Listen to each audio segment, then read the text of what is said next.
my step-grandfather was the secretary-treasurer for the Town of Jasper Place, and used to socialize with these people as well. And I can remember Christmas parties at their house where the Newmans were there, and various other people. So I always knew Ken as a friend. Yeah.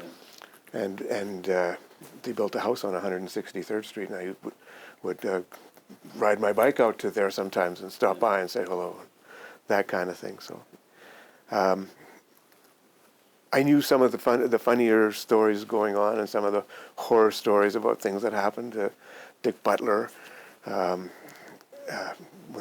there was a police chief named Rod Stevenson one time, and he came to my grandfather they wanted to get gloves for the officers, and my grandfather, I don't know how, they went to the Jasper Place Department Store, I believe.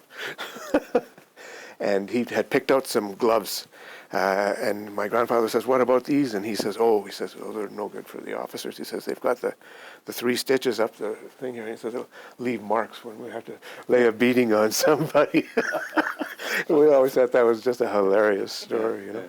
But the police were always in a uniform that included a tunic and a belt across the front and a hat. But they patrolled all the time. You always saw policemen out in the police cars. Yeah.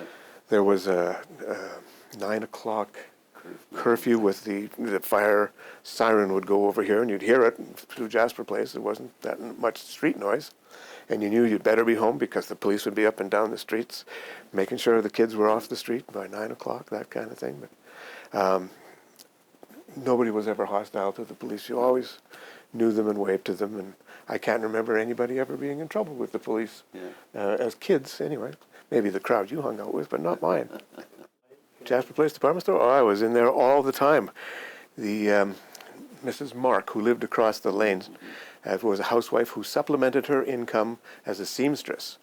And she sewed alterations for Jasper Place Department Store. So from the time we could ride bicycles, her son, who was a year younger, and myself were back and forth all the time running pants and other things, hems that needed to be changed and things, back and forth between the Jasper Place Department Store and home.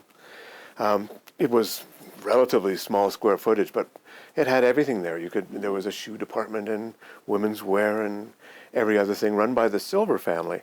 And I knew both sons. I was in school with their sons later on, I believe, in junior high and high school. And Chuck, he was the dad, and he was great to us kids because, you know, he knew we were doing this for Mrs. Mark, and was doing it so that we could get the pants to the guy while the customer might still be waiting or coming back this afternoon for his pants and that kind of thing. So he always gave us a few cents, or I believe he had candy and chocolate bars there we often got from him too. And it became pretty much a gathering place for teens at one time. In the 1960s, there became MW, which I believe was a local company, Merv something. They're still in business, or were still in business, making uniforms. But they were a local company that made jeans. They were called TJs or TKs. And they were available, I believe, only at the Jasper Place Department Store. And it was advertised, and people came all over the city because these were hipster jeans that you wore low down, and they were not just your denim jeans, they were different colors. And they promoted dances at the parking lots on either side of the Jasper Place Department Store. And there would be hot rod people came out and had show and shines there, and then the parking lot on the other side would be the Lords, or one of the big local groups at the time, playing there. And of course you could hear this forever, so we'd hurry and get our papers done as quickly as we could to get there on a Saturday afternoon to take in all of this stuff. Hot dogs, I remember hot dogs were a nickel or a dime. And boy, we look forward to those kinds of things. Jasper Place Department Store, everybody did their shopping there.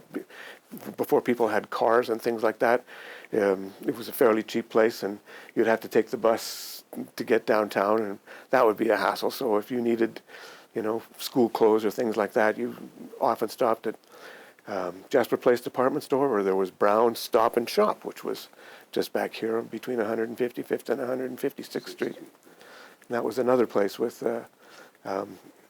nothing fancy, you know. Yeah. But the fanciest things were these jeans, the MW jeans, because they were stylish, they were expensive. But People, it was local, people supported local out of practicality reasons.